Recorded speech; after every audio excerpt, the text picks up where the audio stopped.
Telugu Desam party ఆవిర్భావ దినోత్సవాన్ని ఆ పార్టీ నాయకులు ఘనంగా నిర్వహించారు. ఇందులో భాగంగా తిరుపతి స్థానిక ఎన్టీఆర్ విగ్రహానికి ఆ పార్టీ నాయకులు పూలమాలలు వేసి నివాళులర్పించారు. అనంతరం పార్టీ జెండాని మాజీ MLA Sugunamma, Yadav corporation chairman Narasimha Yadav ఎగురవేశారు. మాజీ ఎమ్మెల్యే సుగుణమ్మ మాట్లాడుతూ పేదల సంక్షేమమే లక్ష్యంగా తెలుగుదేశం పార్టీ ఆవిర్భవించినట్లు చెప్పారు. ఎన్టీఆర్ ఆశయ సాధన కోసం పార్టీ శ్రేణులు పనిచేయాలని పిలుపునిచ్చారు. ఈ కార్యక్రమంలో టీడీపీ పార్టీ శ్రేణులు పెద్ద సంఖ్యలో పాల్గొన్నారు.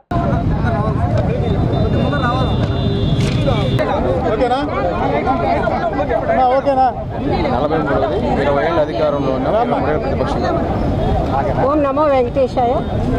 ఈరోజు మార్చి 29, 2025 సంవత్సరం తెలుగుదేశం పార్టీ ఆవిర్భావం చెంది 43వ సంవత్సరంగా మేమంతా కూడా ఈరోజు మన ఎన్టీఆర్ సర్కిల్లో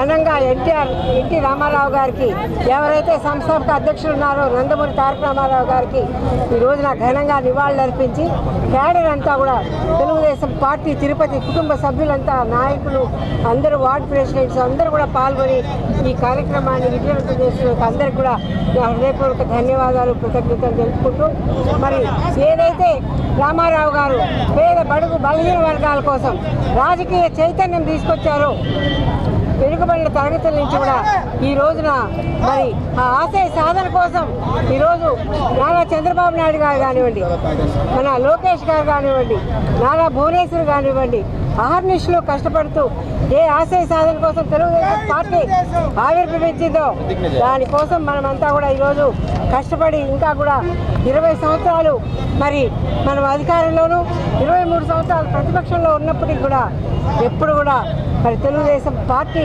క్యాడర్ ఈ రోజున 1 కోటి మంది సైన్యంతో రెడీ అయిందంటే అది తెలుగుదేశం పార్టీ యొక్క ఘనత అని కూడా చెప్పదలుచుకున్నాం ఈ రోజున.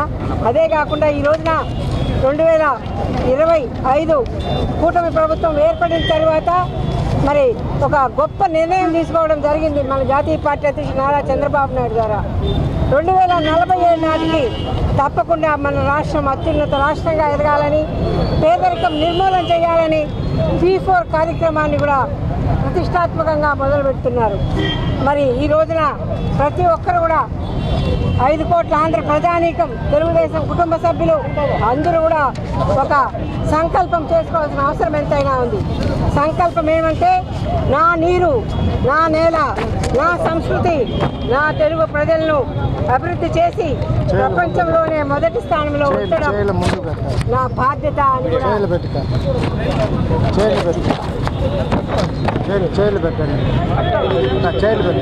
నా బాధ్యత అని కూడా ఈ రోజున ప్రతి ఒక్కరు కూడా సంకల్పం చేసి 43వ ఆవిర్భావ దినోత్సవం చేసుకున్నటువంటి ఈ సంకల్పాన్ని 2047 నెరవేర్చే దిశగా కూడా మేమంతా కష్టపడతాము, ప్రజలకు అండదండలుగా ఉంటామని ఈ సందర్భంగా మనవి చేస్తూ మరొక్కసారి అందరికీ ధన్యవాదాలతో సెలవు తీసుకుంటాం. తెలుగుదేశం పార్టీ 43వ ఆవిర్భావ దినోత్సవం సందర్భంగా అందరికి కూడా శుభాకాంక్షలు తెలియజేస్తూ, ఏదైతే 1982 ఆంధ్రుల వెండితెర ఇలవేల్పు నందమూరి తారక రామారావు గారు ఆనాటి పరిస్థితులు, ఆనాడు కాంగ్రెస్ పార్టీ 3 ముఖ్యమంత్రిని మార్చడం, పేద వర్గాలు కానీ అదేవిధంగా బీసీ, ఎస్సీ, ఎస్టీలకు చెందిన ఎవరిని కూడా ప్రభుత్వ ఫలాలు అందనివ్వకుండా ఏ విధంగా ఈ రాష్ట్రంలో పరిపాలన కొనసాగుతూ ఉంటే దాని పట్ల స్పందించి ఎన్టీ రామారావు గారు 1982లో తెలుగుదేశం పార్టీని స్థాపించడం జరిగింది. ఆనాటి నుంచి నేటి వరకు కూడా ఆనాడు ఎన్టీ రామారావు గారు కానీ మళ్ళా నారా చంద్రబాబు నాయుడు నాయకత్వంలో అనేక వినూత్నమైన మార్పులు తీసుకొచ్చి ఎవరైతే అసెంబ్లీలో అడుగు పెట్టని కులాలు ఏవైతే ఉన్నాయో వాళ్ళందరికీ కూడా, ముఖ్యంగా బీసీలందరికీ కూడా చట్టసభల్లో ప్రవేశం కల్పించిన చరిత్ర ఆనాడు ఎన్టీ రామారావు తెలుగుదేశం పార్టీకే చెందింది. ఈరోజు అటు ఉమ్మడి రాష్ట్రంలో, ఇటు తెలంగాణ, ఇటు ఆంధ్రప్రదేశ్లో చూస్తే అనేక మంది ఏదైతే తెలుగుదేశం పార్టీలో ఉండి అంచెలంచెలుగా ఎదిగారో వాళ్ళంతా కూడా ముఖ్యమంత్రులుగా, రాష్ట్ర మంత్రులుగా అనేక పదవులను కూడా అనుభవిస్తూ జడ్పీటీసీలు కానీ, మంత్రులు కానీ, ఎంపీటీసీలు కానీ, అదేవిధంగా మున్సిపల్ కార్పొరేషన్ చైర్మన్స్ కానీ, ఈ విధంగా చెప్పుకుంటూ పోతే అనేక కులాలకు కూడా అవకాశాలు కల్పించి, రాజకీయంగా అవకాశాలు కల్పించిన చరిత్ర ఎన్టీ రామారావు, చంద్రబాబు నాయుడు గారికి దక్కుతుందని కూడా ఈ సందర్భంగా కూడా తెలియజేస్తూ, ఎన్టీ రామారావు బాటలో శ్రీ నారా చంద్రబాబు నాయుడు గారు తెలుగుదేశం పార్టీ జాతీయ అధ్యక్షులుగా అనేక పరిపాలనా సంస్కరణలు తీసుకొచ్చి పరిపాలన ప్రజలకు చేరువ చేసిన చరిత్ర ఇటు ఎన్టీఆర్ చంద్రబాబు నాయుడు అని కూడా ఈ సందర్భంగా కూడా తెలియజేస్తూ తిరుపతిలో ఎన్టీఆర్కి తిరుపతికి ఉన్న సంబంధం ఒకసారి ఈ సందర్భంగా కూడా నెత్తికి తెచ్చుకుంటూ ఏదైతే ఓల్డ్ ఎమ్మెల్యే క్వార్టర్స్లో పార్టీ జెండా ఆవిష్కరించి పార్టీ ప్రకటించిన మొట్టమొదటి బహిరంగ సభ ఏదైతే మన అర్బన్ హార్ట్లో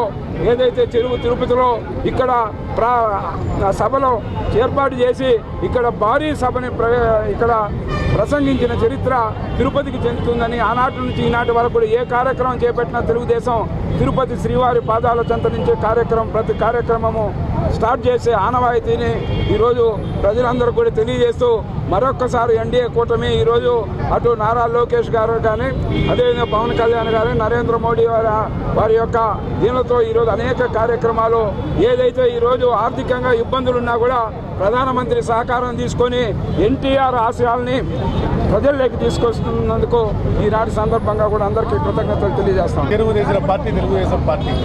తెలుగుదేశం పార్టీ ఆవిర్భావ దినోత్సవం ఒక పండగ వాతావరణంలాగా రాష్ట్ర ప్రజలందరూ కూడా నిర్వహిస్తున్నారు. ఎందుకంటే ప్రతి ఒక్కరికి ఆత్మగౌరవం తీసుకొచ్చిన పార్టీ ఏదైనా ఉందంటే తెలుగుదేశం పార్టీ.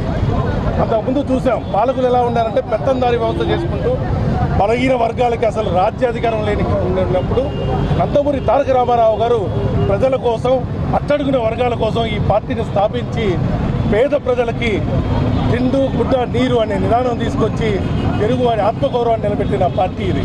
ఈరోజు మనం చూస్తున్నాం తెలుగు జాతి ప్రపంచవ్యాప్తంగా పోతుందంటే అది తెలుగుదేశం పార్టీ యొక్క చొరవ వల్లనే.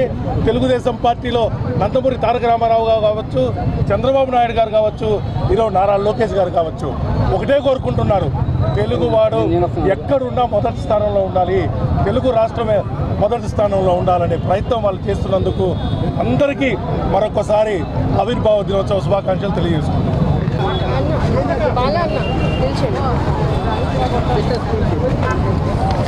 ఈరోజు తెలుగుదేశం పార్టీ ఆవిర్భావ దినోత్సవం తిరుపతిలో ఘనంగా జరుగుతున్నాం. చూసినట్టయితే అందరూ నాయకులు చిన్న పెద్ద ప్రతి ఒక్కరు వచ్చి పండుగ వాతావరణం నెలకొనింది. ఎన్టీఆర్ గారి పీరియడ్లోనే చెప్పారు, తల వచ్చి నిల్చుకోరా తెలుగోడా తెలుగు వీరుడా అని. అన్నట్లే ఈ పార్టీలో ప్రతి ఒక్కరు అలానే ఉంటారు, పెత్తందారి వ్యవస్థ ఉండదు. ఇప్పుడు అన్న ఏదైతే చెప్పారో వీళ్ళు ఎప్పటి నుంచో ఉన్నారు, చాలా ఎక్స్పీరియన్స్డ్ పీపుల్. వీళ్ళందరూ ఎందుకు ఈ పార్టీకి ఇంత కట్టుబడి ఉన్నారంటే ఇక్కడ ఒక గౌరవం దక్కుతుంది, ఒక ప్రాముఖ్యత ఉంటుంది. అదే మనం ఇంకేదన్నా చూసారంటే ఒక డామినేషన్ ఉంటుంది, ఒక క్యాస్ట్ ఫీలింగ్ ఉంటుంది. మీరు ఎవరన్నా రాని కొత్తగా రాజకీయాల్లో వచ్చిన వాళ్ళని కూడా బాబు గారిని కావచ్చు, లోకేష్ బాబు గారిని కావచ్చు, ఎవరినన్నా కలిసే అవకాశం ఉంటుంది, మాట్లాడే ఛాన్స్ ఇస్తారు. మిగతా వాటిల్లో అలా ఉండదు. కాబట్టి ప్రతి ఒక్కరికి హృదయపూర్వక నమస్కారాలు తెలియజేసుకుంటున్నా. మా తెలుగుదేశం లీడర్స్ కావచ్చు, కార్యకర్తలు కావచ్చు, చిన్న పెద్ద ప్రతి ఒక్కరికి తెలుగుదేశం పార్టీ ఎప్పుడూ అండగా ఉంటుందని మనస్ఫూర్తిగా తెలియజేస్తున్నాం.